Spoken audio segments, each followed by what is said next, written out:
5 years ago today, we were living full-time in an RV and had a crazy dream to park it in the middle of the woods with the goal of building a new life for ourselves. Quite literally, thousands of little steps later, our patch of forest has transformed into not just a home, but an oasis of sorts. One free of electricity, water, food, and housing costs. But it hasn't been a straight line to get here. Years of sacrifices, setbacks, and becoming professional silver lining finders has made this moment possible. While it may have been a long road to get here, this is just the beginning. Today, as we wrap up the home we built out of shipping containers and give you the grand tour before we move in, we're also tying up a loose end that will make our future plans for the land possible. We post a new video every Sunday, so if you enjoy this one, give it a thumbs up and hit the subscribe button. There are hundreds of more videos just like this one over on our channel. All right, what do you say? Let's lift up these cabinets and finish what we started.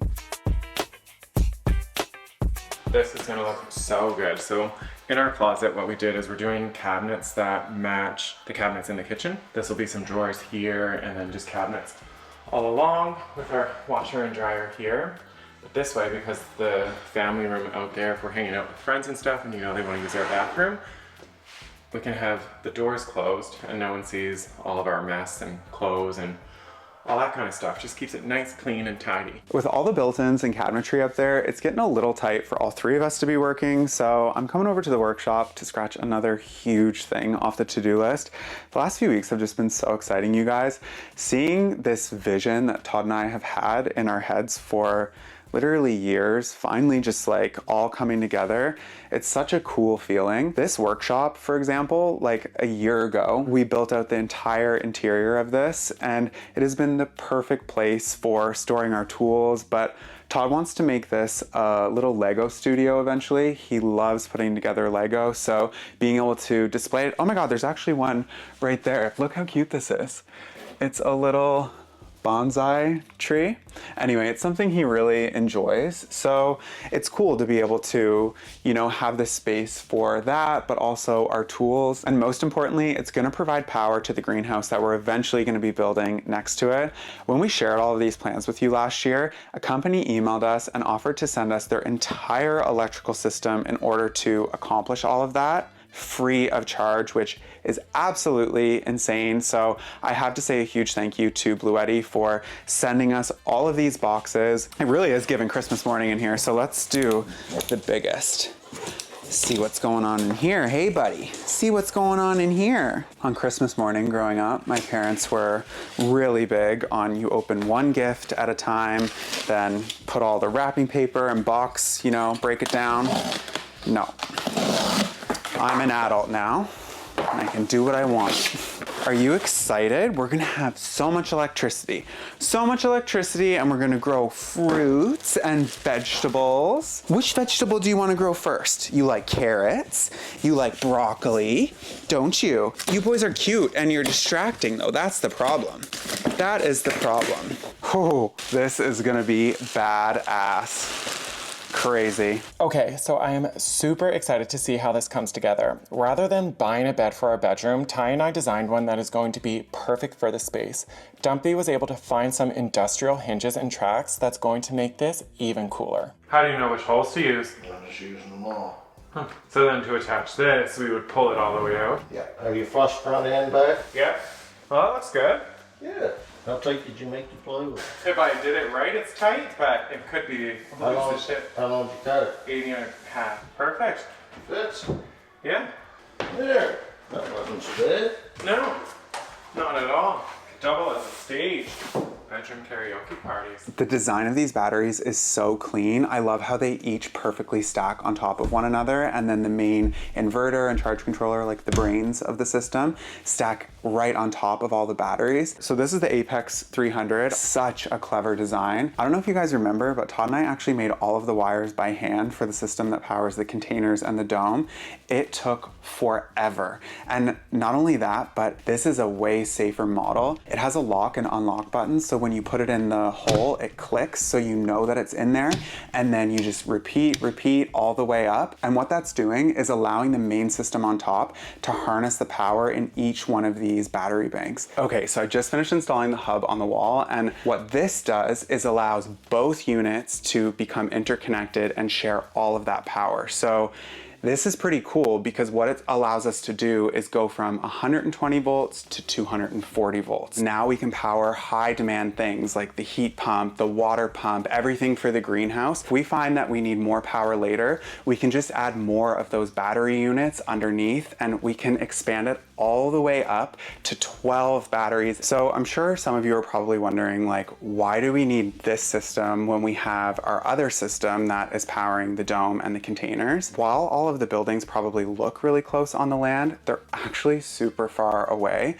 So the workshop is around 550 feet from the power building. The power building is the central spot where all of the solar runs to. From there, it converts from DC to AC power and then distributes to the dome and the shipping containers. If we wanted to have power at the workshop, the only way to do it would be to trench 550 feet from the power building all the way down Sunny Street, as Todd calls it, to the workshop. That would take forever. It's just so expensive.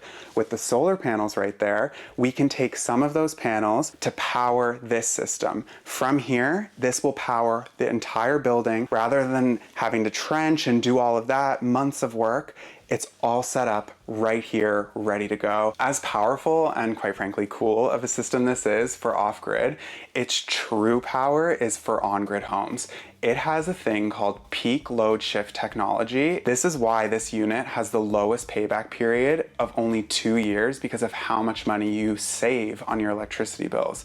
So how it works is electricity rates in most places vary throughout the day. In the middle of the night, they're typically the cheapest because the demand on the grid is so low. So what Bluetti will do is it will draw from the grid, charging up, and then distribute the power to your home when electricity is the most expensive. What that does is it lowers your electricity bills, plus you have the benefit of always having power, because if the grid goes out, if there's a hurricane or a massive snowstorm, your whole home will be backed up by this, but also lowering your electricity bills. Bluetti also has an entire lineup of solar panels that are renewable, easy to use, and portable. They come in various sizes, so you always have power, even during extended blackouts. Todd is gonna be completely mind blown that I'm finished already and that we're gonna save all of that time from the trenching and all of the conduit work that we've done in the past. I know I said this already, but that was so time consuming, and it's just not the projects we want to be doing anymore. We want to be living and gardening and doing the fun stuff, not 6 feet down in the trenches. So thank you again, Bluetti, for sending us this system. I promise we're going to put it to really good use. I'm going to put the link in the description box down below so you guys can check them out as well. Thanks again, you guys. I really appreciate it. With the built-in cabinetry and bed finally installed, all that was left to do was attach the doors and the hardware. What do you think? You ready for the big reveal? This is really one of those moments that we thought would never happen. It has been such a long time coming, but welcome to our home. It's so exciting to finally be in here. As we're going around, you're probably gonna notice things aren't fully done. It's like 95% done, I would say. Yeah, but they're just little things that are like kind of annoying and time consuming, and it's easier to just do when we're in here and living, you know? Yeah, but what we thought we would do before we move in any furniture, before we do anything else, is give you the full tour of our finished shipping container home. So as soon as you come in the door, we've got a big open area for some shoes. Eventually we're gonna have some hooks here to put our jackets up. So coming in, you're immediately into the kitchen, which I am so in love with how this turned out. We went with 4 feet in between the counters so that we've got tons of space for both of us to be in here, you know, cooking and doing the dishes. The cabinets, Dumpy did such a good job building these. They go right up to the ceiling so that we're not left with that awkward space on top. The island is absolutely massive. It's about 10 feet long. It's the longest we could go with a single slab of stone because we didn't want a seam in the middle of it.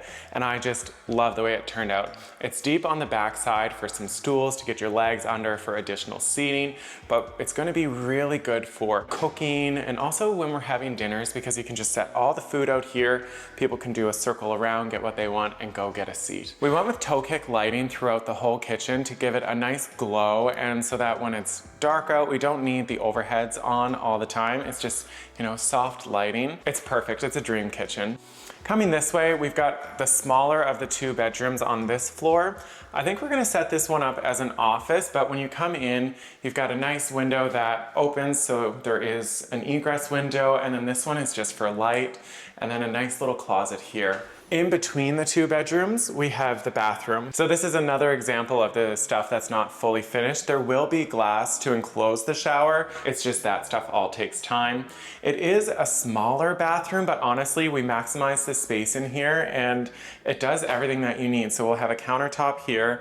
We've got our toilet here, shower. I mean, what more do you need in a bathroom?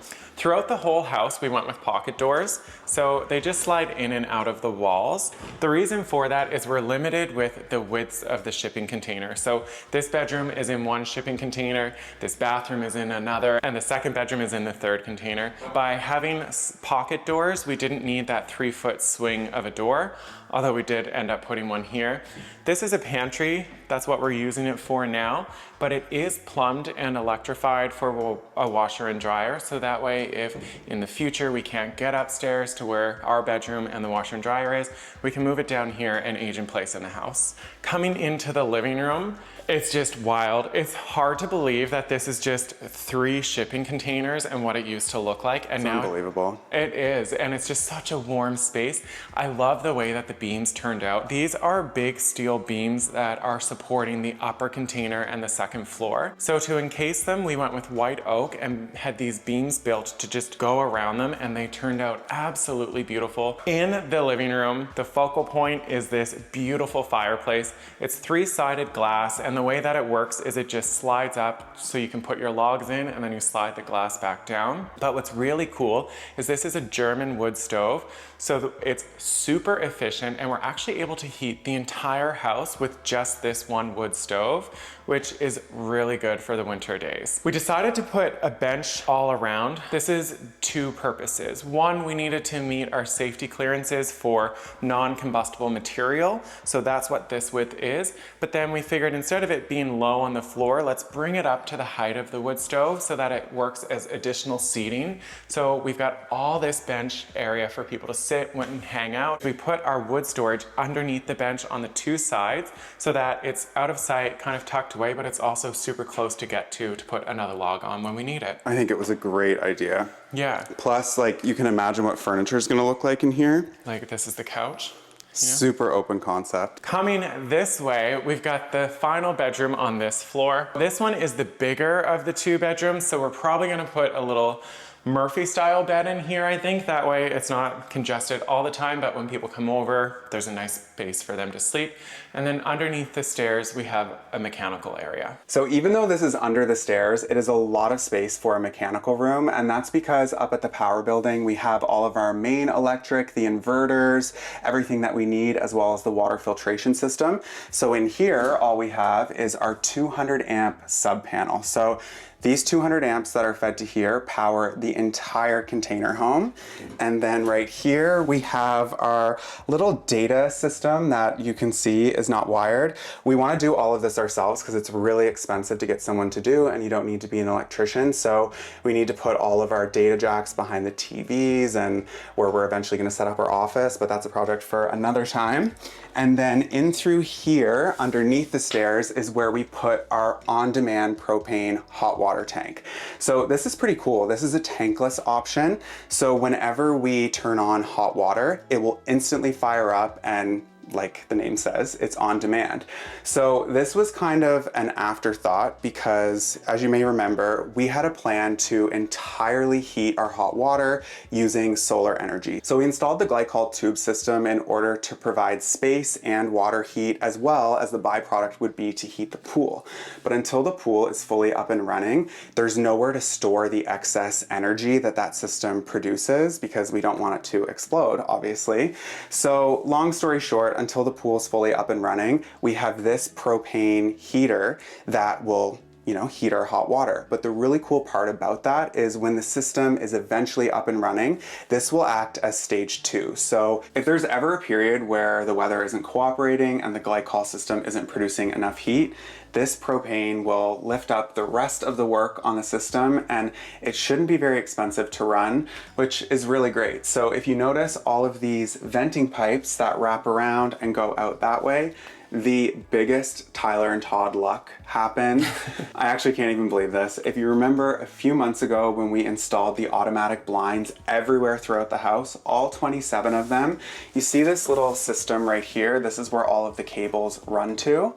When they put the inlets and the outlets for the air intake, these tubes, didn't they drill right through all of the cables? So that means none of the blinds work right now. We have to rip open the drywall. It is going to be so much work, but you know what? Silver lining, I don't know what the silver lining is actually, but we're moving in. That's the silver lining. The silver lining is we have a project for another day. Yeah, exactly. All right, so that's the main floor. We are gonna head upstairs and show you the very happy accident that happened. So depending on when you started watching the videos, this whole area was never supposed to happen. So we were supposed to have a spiral staircase on the main floor that would lead up to the bedroom, but that didn't pass code. So we had to add this stairwell tower, which is one of the best happy accidents that we've ever had. Oh yeah, it's so beautiful the way it turned out, and this whole family room wasn't supposed to be here either. So this was gonna be outdoor space, and now we get this beautiful living room. It is massive.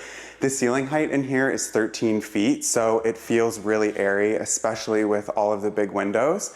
So we also added a wood stove up here, although I don't think that this one is gonna get a whole lot of use. Like Todd said, the wood stove on the main floor provides heat to the whole place. We also have a heat pump up here as well as a heat pump downstairs, so there's not gonna be any shortage of heat, but it's a really nice accent fireplace. We can turn it on when we need it. What we did decide to do up here was add a bank of cabinets with a wine fridge. Maybe we should get a popcorn machine. We could. It's a perfect spot for a popcorn machine. Out through these doors is the rooftop deck. So, like I said, this whole area that you're in right now was going to be rooftop deck. So this is big enough as it is. This space is 24 feet by 8 feet. So we're not really sure how we're gonna set this space up yet. I think maybe we're gonna have like a barbecue over there, but we're not sure. Time will tell. Yeah, once we get in here and figure out what works, we'll go from there. When you come in from the rooftop deck, you're back in the upper living room. But one thing that I wanted to mention is you may have noticed that we don't have the railing here. We have that ordered, it just hasn't arrived yet.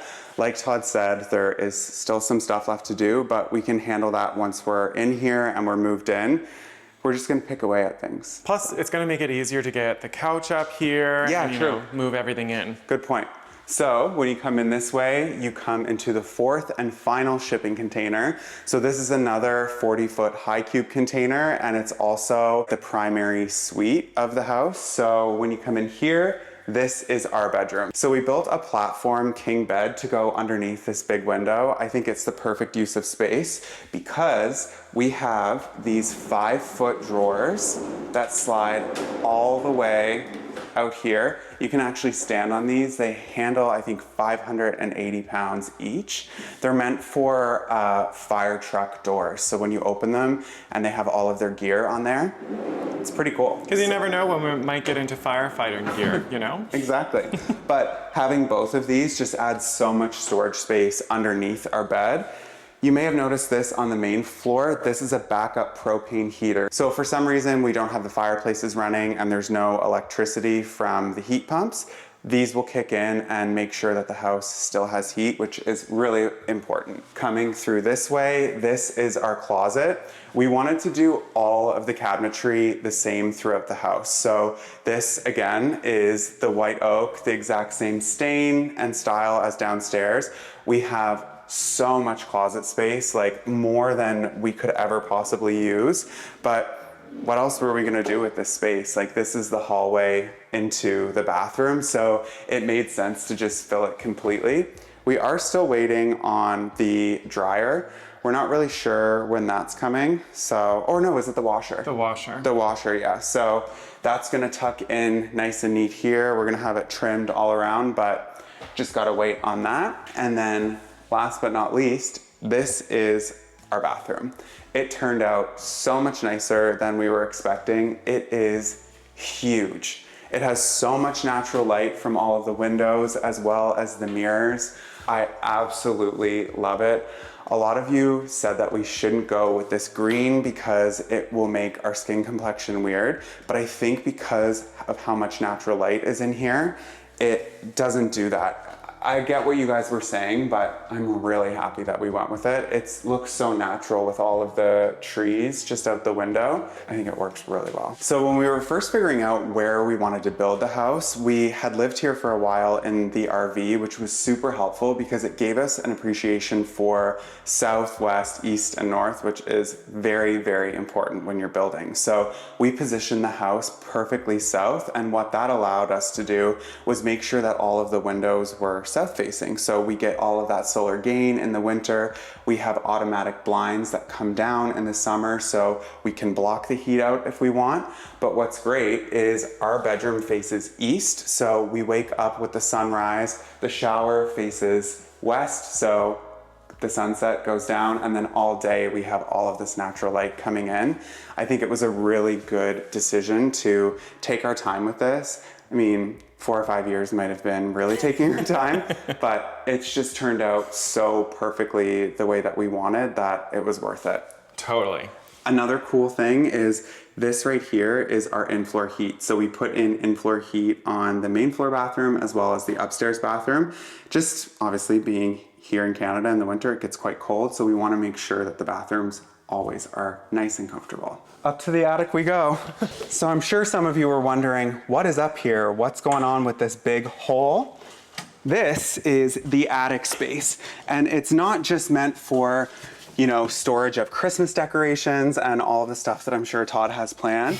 This is the lungs and really the heart of the house. So a lot of you have noticed that in both of the bathrooms as well as the kitchen, we don't have typical exhaust vents, and that's because all of it runs to here. So what this system does is it brings in fresh air from outside and then puts stale air from inside outside, but it does it in a really energy efficient way. So for example, say we're in the kitchen cooking, all of that steam, rather than just ejecting it straight outside, is gonna come into this unit, and it's gonna put out all of the gross stuff, all the smells, but it's gonna keep the energy that's in the steam. And what it does is it preheats the air coming in from outside. It goes over a heat exchanger.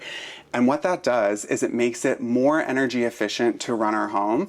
Not only that, but this has a super dense filter. Todd has really bad allergies, so this time of year especially, he's constantly coughing and sneezing. What this is gonna do is remove all of the pollen. This system actually makes it so the air is hospital quality. I'm really glad we went with this system. It's not only gonna make the house more efficient, but it's gonna make us healthier long term. I don't know if this would be something of interest to you guys, but it would be cool to walk through the entire property one day and really explain how all of these different systems are connected and why we went with them. I know this video is mainly just a tour of the container home, but if that's something that you'd be interested, let us know in the comments down below. All right, time to climb down this ladder. And there you have it. That is the grand tour of our finally finished shipping container home. Yeah, we had to just let the boys in because Earl's been swimming in the pond the whole time we've been doing this. Which is gonna be a little bit of a problem because the mosquitoes are just so attracted to the smell of him. Yeah, plus it makes him smell like a frog. But anyway, now it's time for the fun and exciting part. We're just gonna get right to it, and we'll bring you along next Sunday as we finally start moving in. All right, see you Sunday. Bye.